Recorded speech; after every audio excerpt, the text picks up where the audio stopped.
I'm going to talk briefly about traumatic relationships, namely the two that I mentioned in the earlier slides. There is the codependent relationship and the trauma bond. And I am just going to go into it very, very briefly. And if it's something that resonates with you, it may be something that you go and Google and start to find out more information about. And there is so much out there. The first traumatic relationship type is a codependent relationship. And when we're in a codependent relationship, we're not able to feel a whole sense of self. So grounded in our own center, our experience is very dependent on the other person's experience. And there are certain organizing principles that are at play that lead us to engage the way we do in a codependent relationship.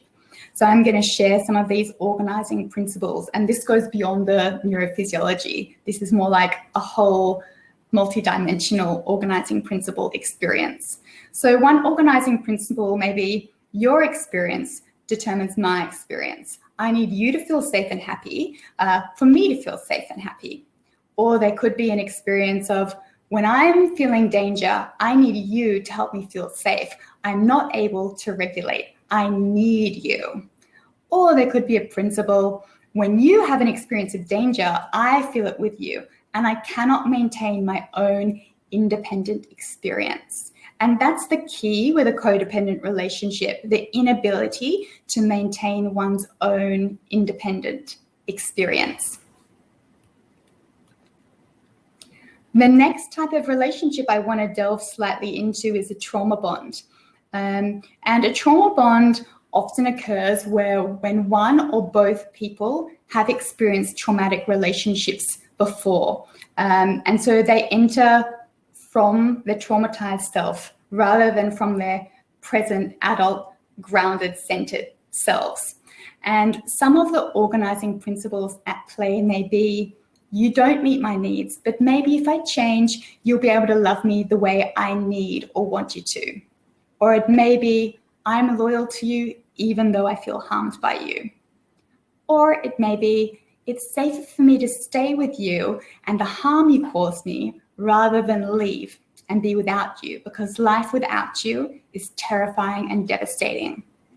Or it may be, there is no alternative to the destructive pattern we're in. It's meant to be this way. This is destiny.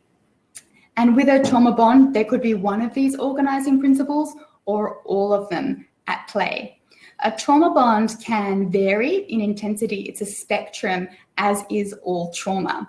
And there may be true abuse going on in a trauma bond, but there may also be zero abuse. It may actually be a heightened experience of abuse perceived. Therefore, there's not actually any abuse going on, but it feels abusive.